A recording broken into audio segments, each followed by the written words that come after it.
Hello, greetings, and warm welcome to Meetu Personal Development Insights with Suvira.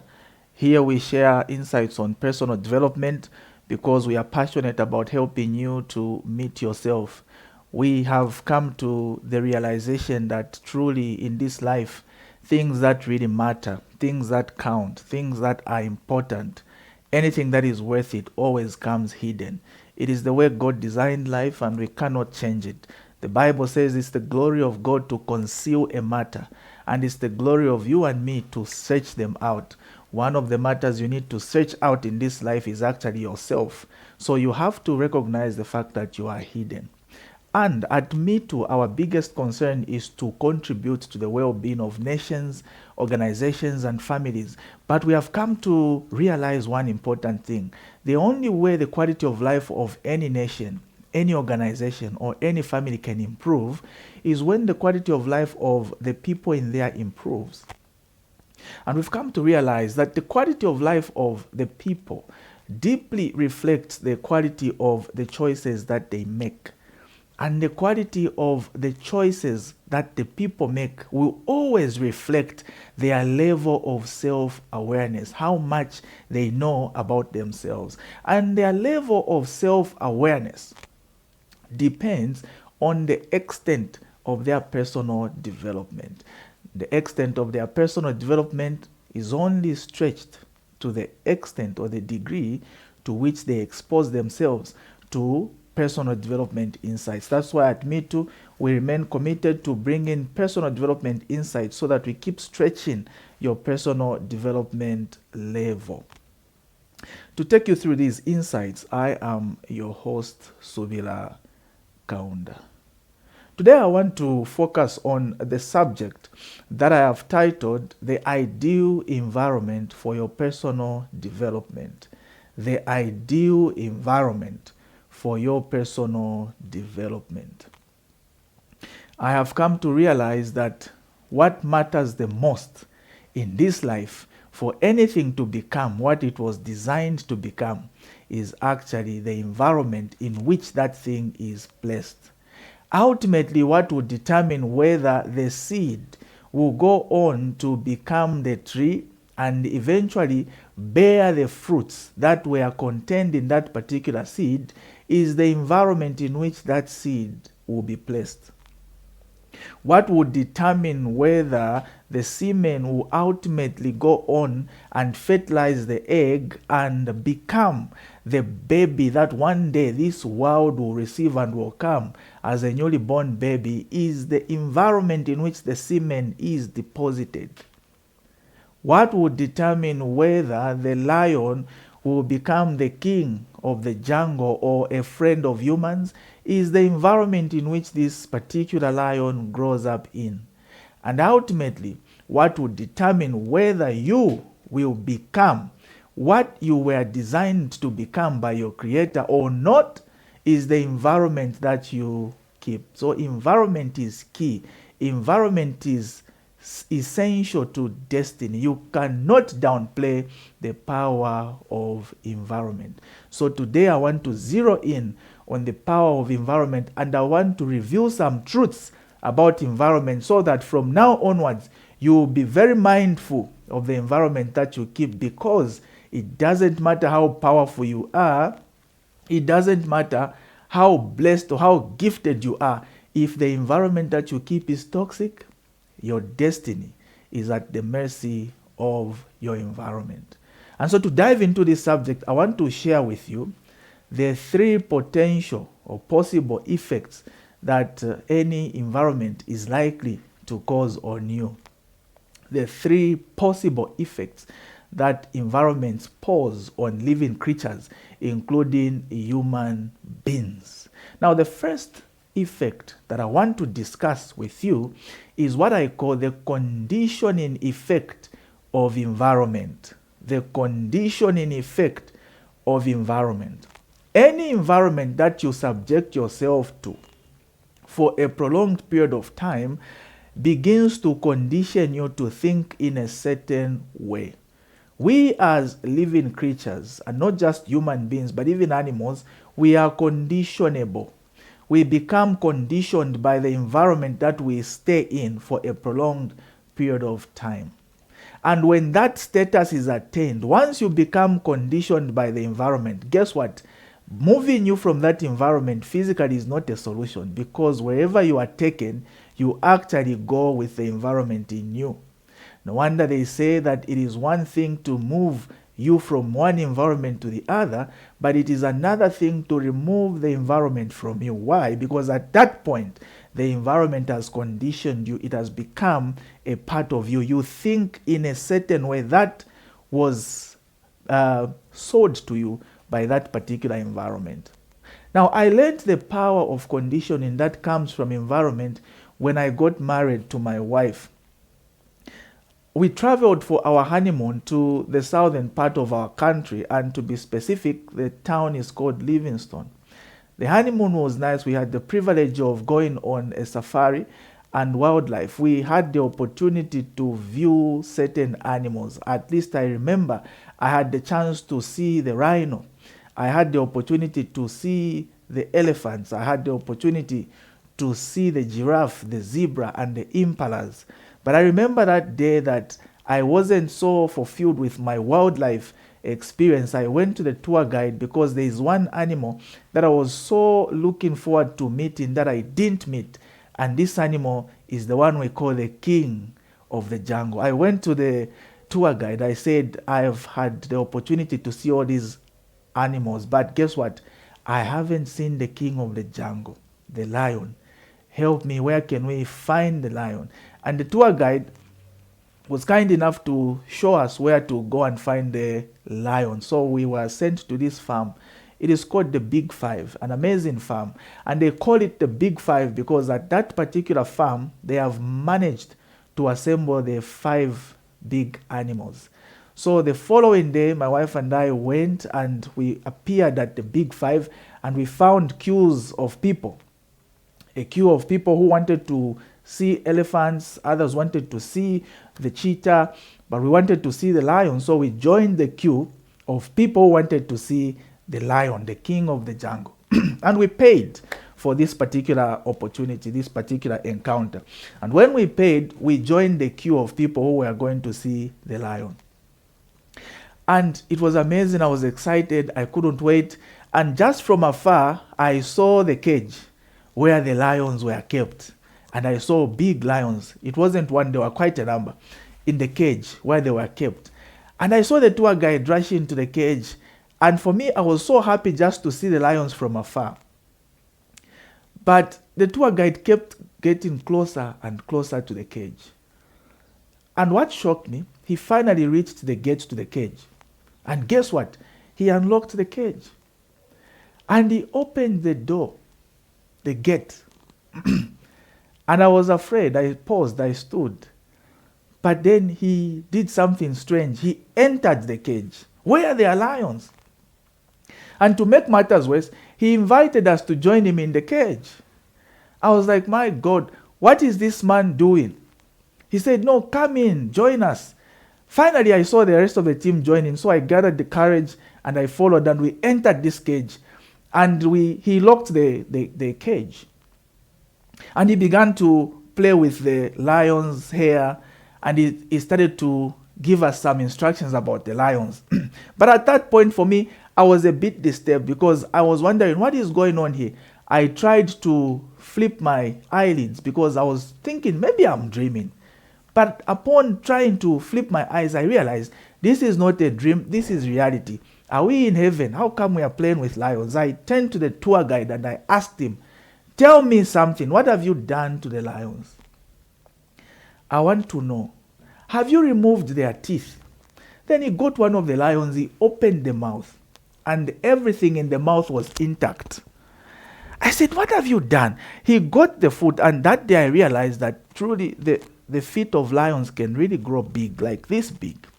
He grabbed one of the lion's foot and he pulled out the claws. It's on that day that I realized that lions actually have very long claws. In fact, when the claws of a lion reach your body, trust me, you can die just from bleeding. When it injures you with its claws, you die just from bleeding. I saw the claws of the lion. And fortunate enough, whilst we were in the cage, one of them actually made that sound that we call the lion's roar. When the lion roar, I heard that sound myself. It's a deep sound that scares all the animals in the jungle. Truly, it's deep. They say that that sound can be heard many kilometers from where the lion is making the sound. So I got puzzled and I asked the tour guide, what have you done to these lions? Because it seems to me they have everything it takes to be a lion. They have the teeth, they have the claws, they are able to make the sound, they are able to roar. But what have you done to the lions? Maybe you have injected them. That's the question I asked him. Then he said, no, we haven't injected them. Then I asked him, okay, now tell me, what have you done to the king of the jungle? That you have turned him from the king of the jungle to a friend of humans. Then he turned to me and said, my brother, what you are witnessing here is what we call the power of environment.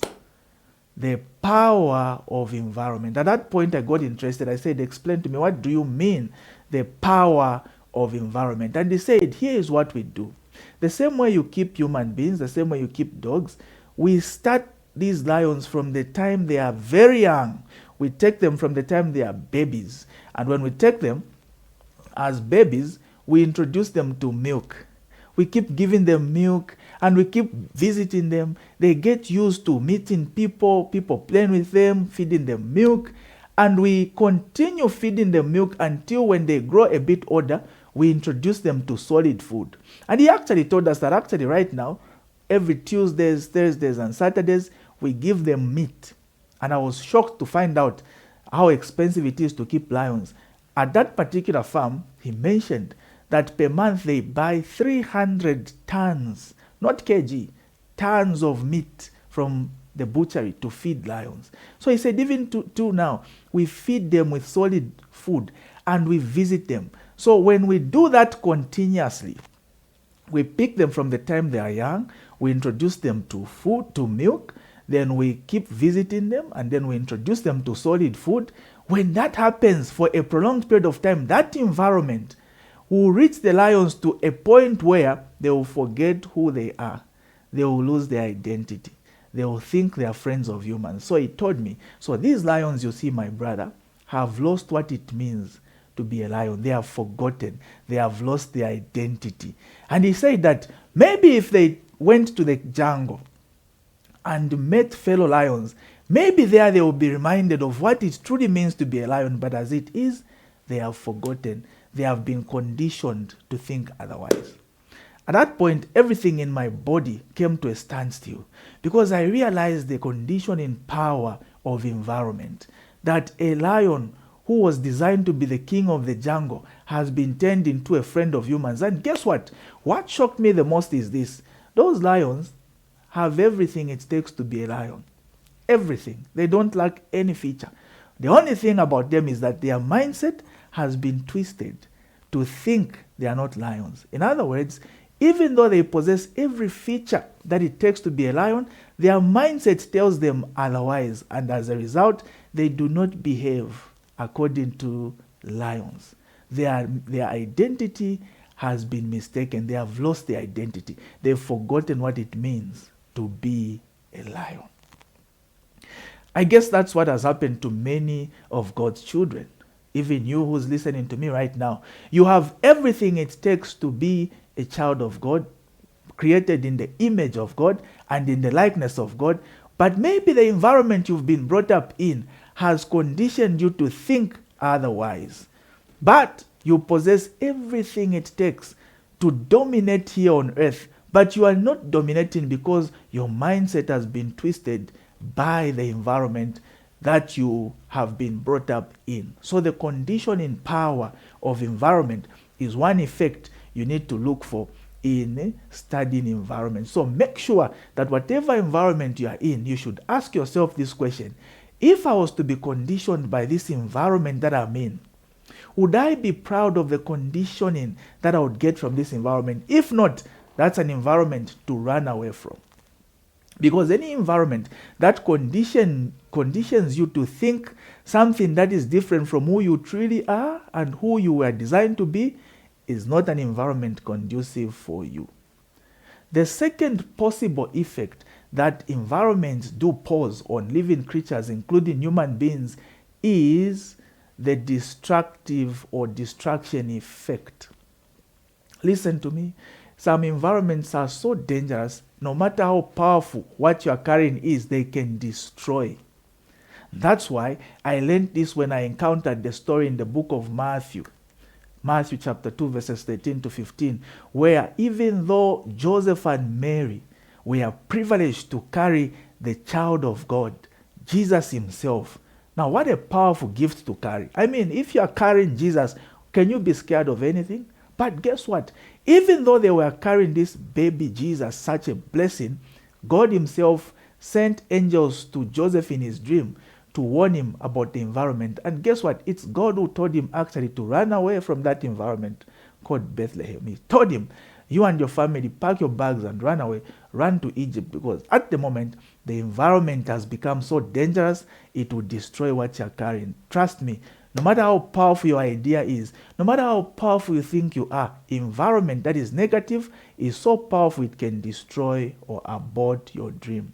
So in any environment you're found in, ask yourself this question. This environment, does it carry the destructive effect in it? If that's the answer, then run away from that environment. Environment can destroy your dream, no matter how powerful your dream is. That's why I tell you the truth. A lot of people, even those of you who are listening to me right now, had it not been for that environment you joined in high school, had it not been for that group, that gang of wrong friends that you joined, today you would not have tasted weed. Had it not been for that wrong crowd you joined in high school, in university, today you would not have tasted adultery. You would not have been struggling with pornography. A lot of bad vices have come to realize we are introduced to people who, in the groups that they joined at a particular point in their lives, that environment introduced you to bad vices. Today, you are struggling with addiction. So always check the environment that I'm placing myself in. What effects does it have? If it has destructive effects, I tell you the truth, if Joseph, who was carrying Jesus, could be instructed to leave the town by God, even you, no matter how powerful you are, leave that crowd that has the potential to introduce you to bad vices. But the third possible effect that environment poses on living creatures is the fertilizing effect. Listen to me. Even your growth requires a certain environment that will fertilize what is in you. There's a story in Luke chapter 1, verses 41, where Elizabeth, who was pregnant, was visited by Mary when she got pregnant with Jesus. And guess what? The Bible records that when Mary just greeted Elizabeth, guess what? Upon the greeting reaching the ears of Elizabeth, something in her womb happened. The baby leaped. There are certain environments that when you encounter people in those environments, what is in you begins to leap for joy. The dreams in you begin to come alive. There are certain environments that you need to associate yourself with in order for the vision and the dream in you to be fertilized. Otherwise, it's impossible for the seed to become the tree and bear the fruit if it is placed in the environment. It is impossible for you to become and meet yourself if the environment you keep yourself in is a destructive one. So look for the fertilizing effect in the environment. The environment that has the potential to fertilize your dream is the environment you must strive for, is the environment you must keep. 3 possible effects that I've talked about that come from environment: the conditioning effect, the distraction effect, and the fertilizing effect. Now, listen, at Meetu, we are concerned about helping you meet yourself. But there are 3 major self-concepts that we teach at Meetu that I would like to talk about that you need to safeguard. Because any environment that is good or bad will target these 3 self-concepts. So these 3 self-concepts that you must watch out for and guard are: number 1, watch out for your self-image. Self-image. For you to meet yourself, You need to reach a level in life where you become so clear about the 3 self-concepts in your life. Self-concept number 1 is your self-image. Self-image refers to how you see yourself. Did you know that there's a way you see yourself? All of us have a way we see ourselves. But here's the unfortunate part. For most people, maybe even you who's watching me right now, the danger is the way you see yourself, for most people I've discovered, is really affected by how you think other people see you. That's why people change colors like chameleon, because they feel there's a way their family sees them. So when they reach their family, they start to behave in line with how they think their family sees them. There's a way they feel the church people see them. So when they reach church, they change color and start behaving according to how they think the church sees them. There's the way they think their peers see them. So when they reach their peers, they change to suit the image they think their peers have about them. There's a way you see yourself, and trust me, a lot of people's self-image is not independent. Their self-image is affected by how other people think or by how they think other people see them. But here is the message for you. Develop an independent image of yourself. Do not let other people's opinions shape your self-image. Do not let other bad environments shape your self-image. How you see yourself is very important, because it leads me to the second self-concept, which is your self-esteem. Self-esteem is not the same as self-image. Self-esteem now refers to how you feel about yourself. Now listen, how you see yourself matters, because ultimately it affects how you feel about yourself. Right now, as you are listening to me, there's a way you are feeling about yourself. Some of you are probably living in sin. You feel so bad. You feel condemned. The way you feel about yourself is affected. Some of you, you've done some terrible things and they've affected how. In other words, we were all designed to have our self-esteem affected by much of what we do. I want you to know that how you see yourself is connected to how you feel about yourself, and these two are important, because if you correct your self-image, it will affect your self-esteem. You begin to feel positive about yourself, and that's a very important feeling. Here is the other problem I've seen with people's self-esteem. It is mostly, they've allowed it to be affected by external factors. That's why sometimes when you dress well, have you noticed what happens to your confidence levels? You feel good. There's a certain confidence in your step when you dress well. Your dress code has the ability to affect how you feel about yourself. But the problem is, the moment you don't dress like that, you don't feel that confident. But I want to talk to you, coming from Meetu, it's possible for you to protect your self-esteem, that you feel good about yourself all the time. That feeling is important because it determines the confidence you walk into rooms with. So make sure that you safeguard your self-image and your self-esteem. And this leads me to the third self-concept which you need to safeguard, and that is your self-worth. Your self-worth is different. Your self-worth refers to how valuable you think you are. And this is a tough one. If you've had the opportunity to be found in interviews, job interviews, where people are being questioned, I can guarantee you this. The question of salary expectation never misses out on the interview. That question is a test of your self-worth.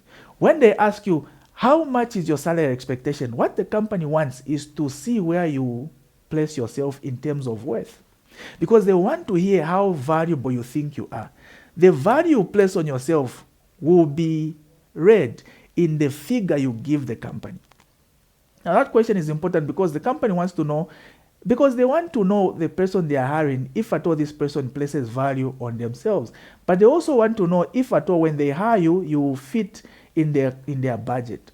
But the most important thing is that question of salary truly tests how valuable you think you are. And you'll see how people struggle to answer this question. You'll see people go like, no, whatever the company has prepared for me, I can't say much, whatever.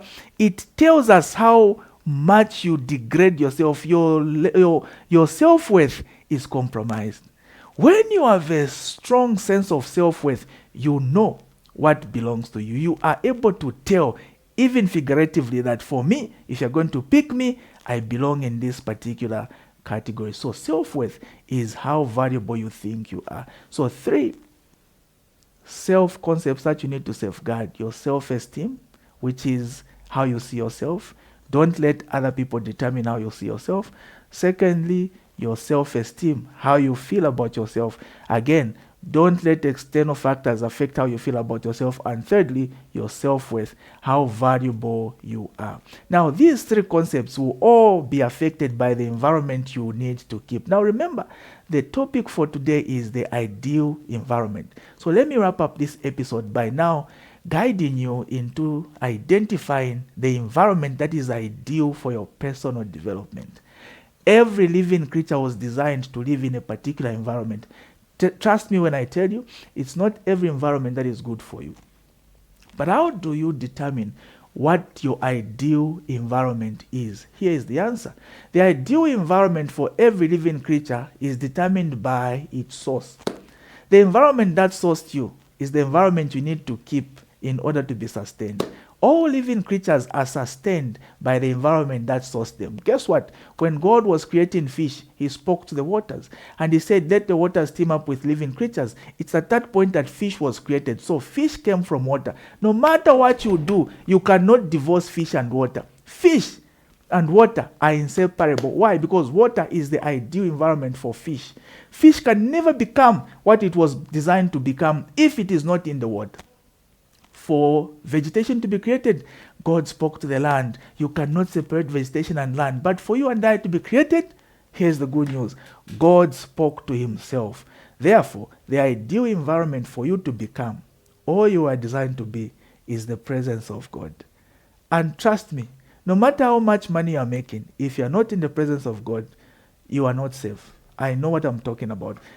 No living creature can make it outside its ideal environment. For you and I, in the presence of God, it is a compulsory environment.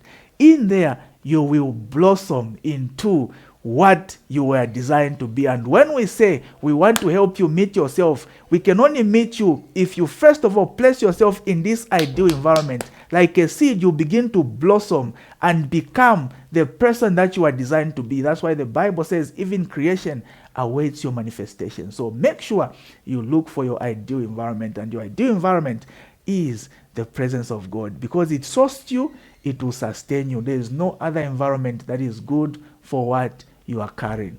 Thank you so much for following this particular episode. The ideal environment for your personal development. Any other environment will turn you into something else. No matter how much people clap for you, it's possible to be a failure before your own creator. But at Meetu, we want you to achieve genuine success that will make you a success both here on earth and in the heavenly realms. Thank you so much. I was your host, Subira Kaunda, that took you through this episode, and I'm so happy that we are moving together in these episodes. Let's help you to meet yourself. Shalom, shalom. God bless you.